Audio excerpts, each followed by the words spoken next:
Thank you for joining me on this video series examining the accuracy of missing 411 Eastern United States. Today we'll be looking at the section of the book dedicated to Alabama and Georgia.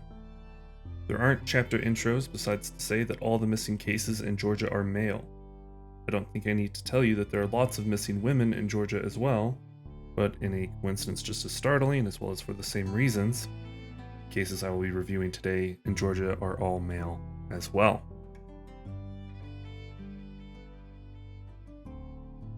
Up first is Rickey Dunn Tankersley. Rickey, who was 2 years old at the time, went missing on February 16, 1949 from Sylacauga, I apologize for butchering that, Alabama. At 4:30 p.m., his mother noticed that Rickey and her 2 terriers were missing. Family and neighbors searched for 6 hours and called law enforcement. Searchers combed the area for 16 hours until Rickey's father found him, alive and semi-conscious about 4 miles from his home. The 2 terriers were near him. Rickey's father was alone and only searched this area because a psychic had told him to. Rickey could remember little of his journey. Let's review. Rickey's mother noticed that he was missing at 3:30, not 4:30, but that's not really a big deal. What is, however, is the idea that Rickey was only found because his father, and his father alone, was told to go there by a psychic. That is simply not true. See, there's a famous seer in the area, and at first, the seer told Rickey's father to search a different area, which he did for 3 hours. When he returned, the seer told him, "Oh, well, you must have misunderstood me. Look over here instead," and pointed out a completely different area. As he was looking in that area, with others, by the way, not just him alone, one of the dogs that was missing ran up to him and then led him another 200 yards to where Rickey was waiting. As for the last point, Rickey does remember what he did. He just mostly slept. Not a lot to tell, considering that he was missing overnight.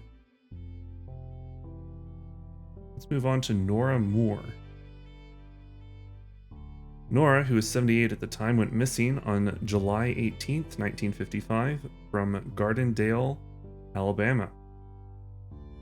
Nora was last seen in her assisted living facility for some afternoon sun. Searchers were surprised that they couldn't find her, because she had ankle and hip injuries that would have greatly hindered her ability to walk. The search went on for nearly a week when, on the 6th day, Nora was found alive and semi-conscious next to a creek a quarter mile from her residence. She complained that somebody kept throwing water on her while she was in the woods. She had broom sage, which is a fragrant herb found in the southwest United States, in her sweater pockets.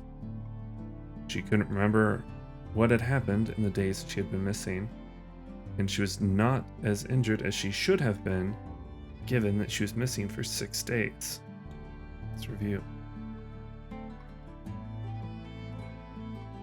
Most newspapers at the time reported that she had wandered off, so it was not a big mystery as to why she was missing. As for the ankle and hip injuries, they apparently didn't hinder her enough to not go out for some sun, according to Polides. And further, she only managed to make it a quarter away from her residence, so it's not like she got very far anyway. She was perfectly conscious at the time that she was found, as she was, at the very least, conscious enough to joke with searchers that found her. Her first words to them were, "Where in the world have you been? I've been waiting for you." Given her apparent sense of humor, I think that the throwing water on her while she was in the woods was a joke.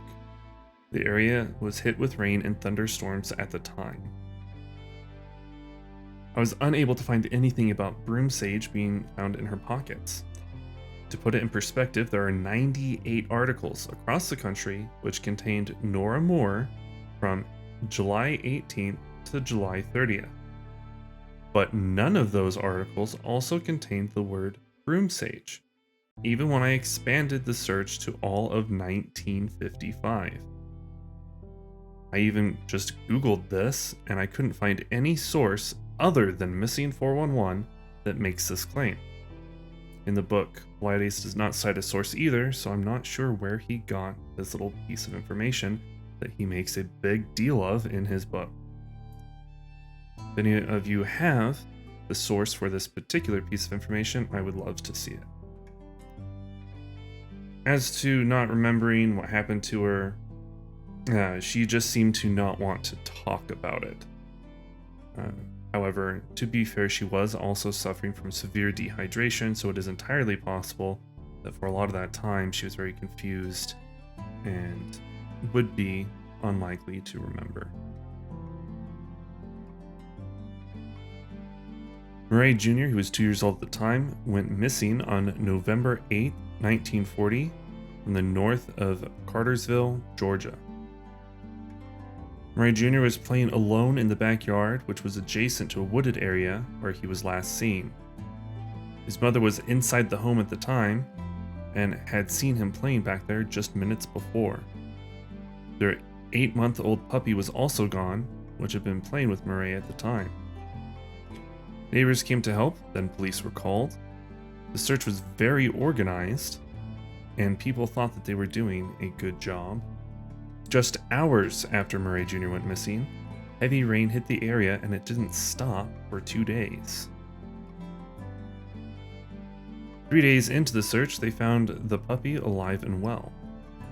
So well, in fact, that investigators found it suspicious and thought perhaps somebody had dropped off this puppy in the woods from a car.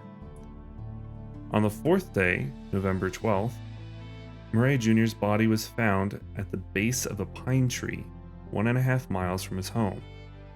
His nose was bashed in, and an area next to him showed that he and his dog had stayed side by side for at least some time.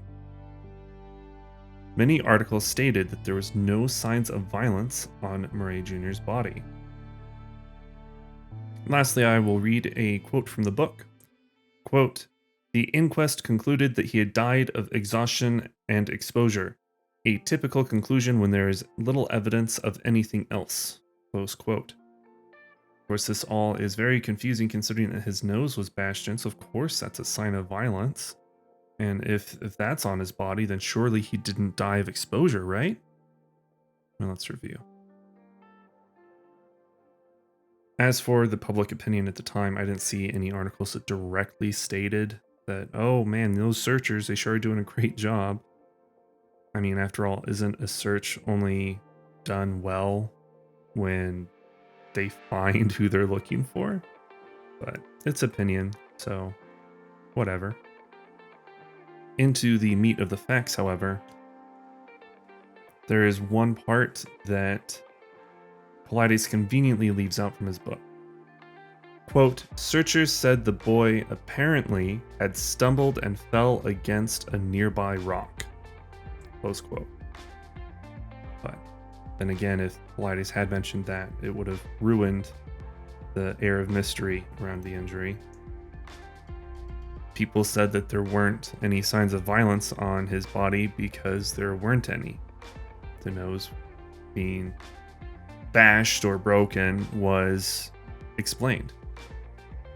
Yes, it is very typical to rule a death as it appears. In this case, there were no indications that anything other than death from exposure ever occurred. As a personal note, be careful if you look into this case on your own. A lot of newspapers published a picture of Murray Jr.'s body as it was found, laying face down in the dirt. I personally found it upsetting, so I wanted to pass along that word of caution if you choose to look up these sources.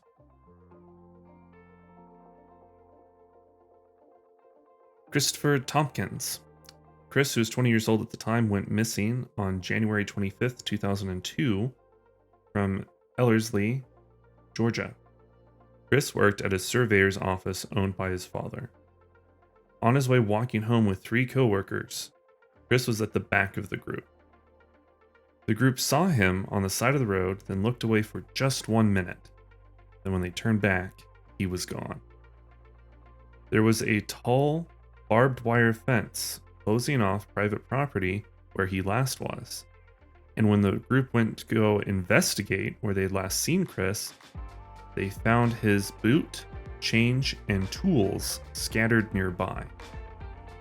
The sheriff would not take a missing persons report for 24 hours. After that time, an investigation began. 1 year later, the owner of the private property that Chris had gone missing next to turned over Chris's other boot, which he had said he had found on his side of the fence. This is a case that you will see elsewhere on YouTube. Many other content creators have taken this and ran with it. I think a lot of them, unfortunately, use these claims from Missing 411 as their basis. I say unfortunately because, of course, it has been exaggerated somewhat to make it sound more mysterious when really that wasn't necessary because it's already such a bizarre case. It doesn't need embellishment, but here we are. Chris was on his way home, yes, but he was walking by himself. He was not with a group of other coworkers, though other coworkers who were also walking walked right past him, and they did see him. They saw him on the side of the road, but they didn't stop because he wasn't a part of their group. And further, they didn't report seeing anything suspicious at the time. And this interaction here is what is so frequently embellished. They say like, oh, he was staring off into the field, or that snippet of they looked away for a minute, and then when they turned back, poof, he was just gone. And they went over there right away to examine where he was, and then they found his tools and his boot and change. That's just not the case. Perhaps, yes, he was looking off into the field, but ultimately, they looked, they saw him, they're like, okay, and then they just carried on. And it wasn't until those coworkers had returned to the work site, and the supervisor was like, hey, where's Chris?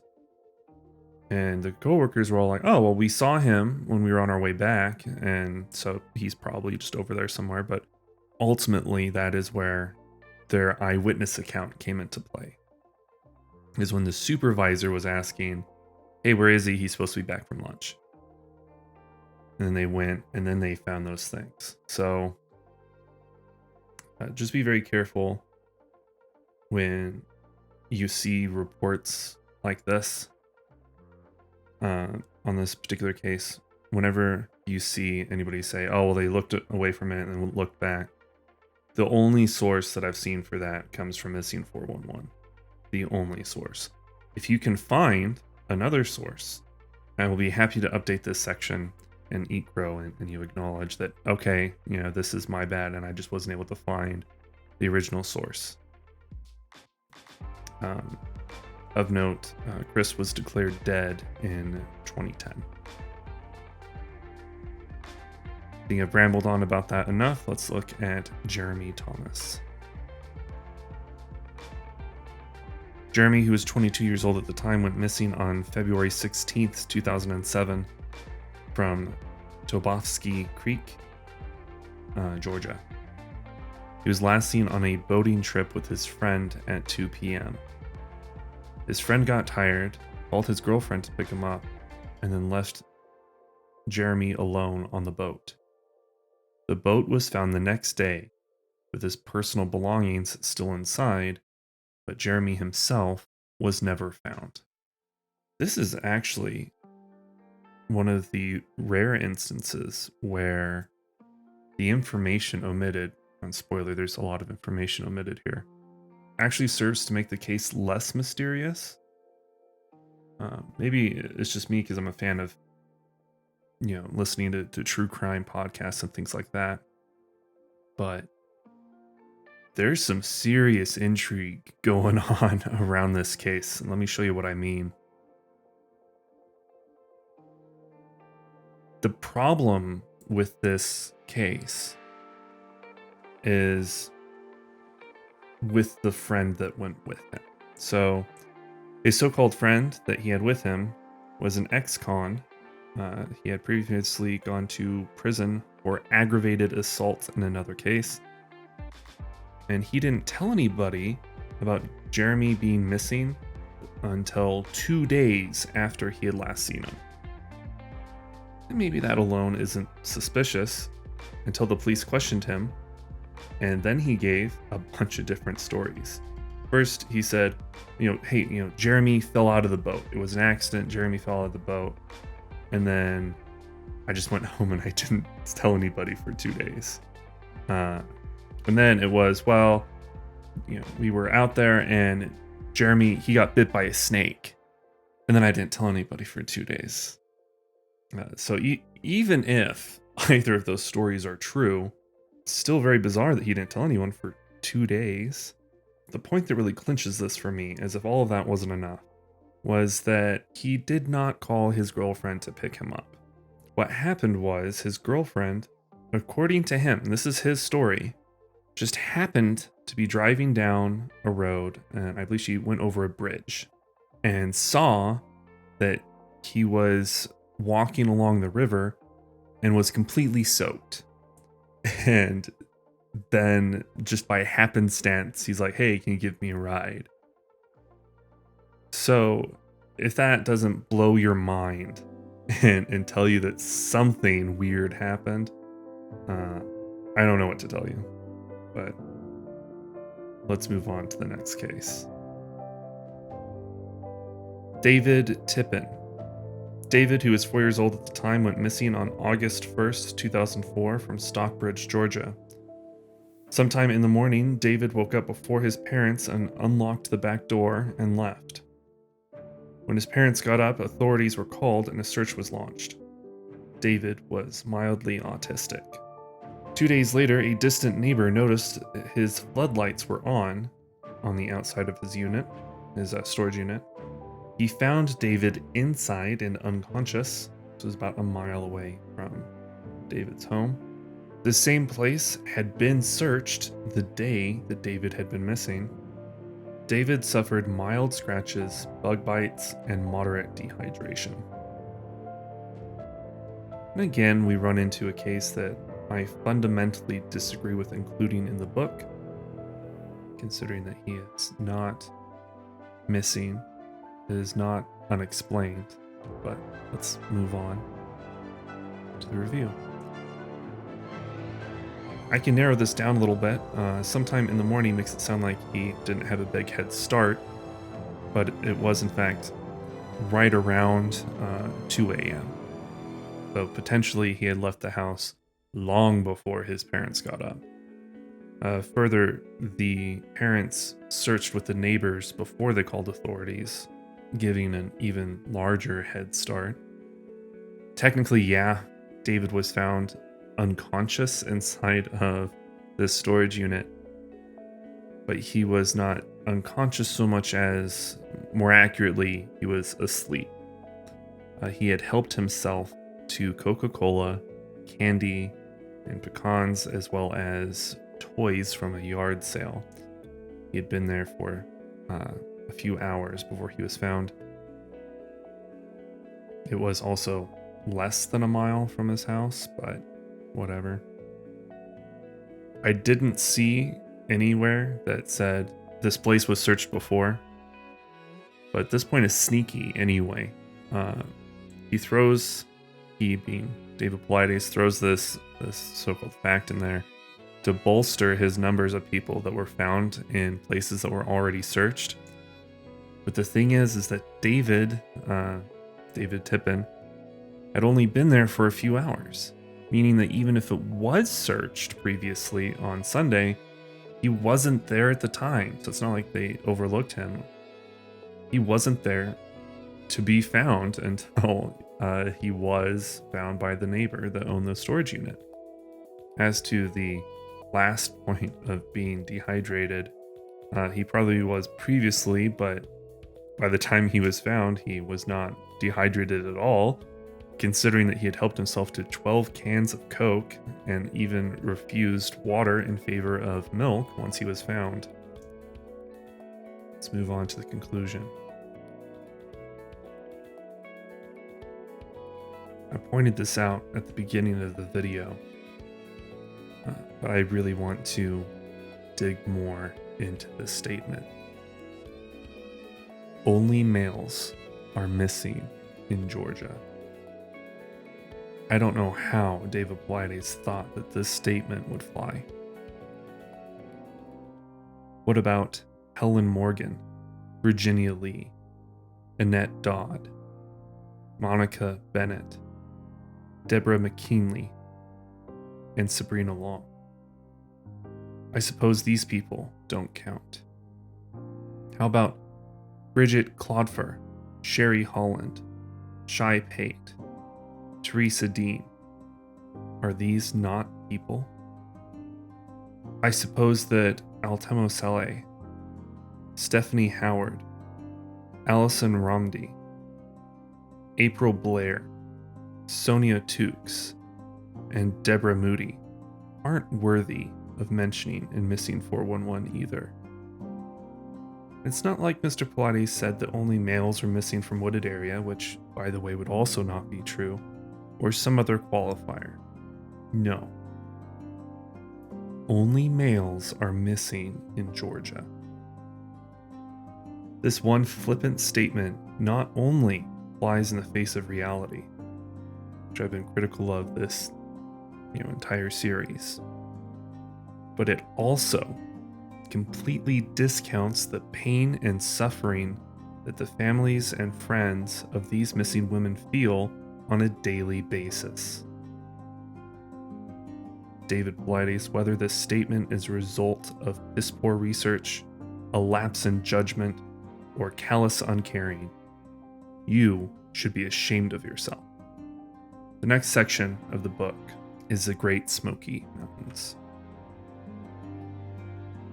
If you can bring yourself to continue, then I'll see you then.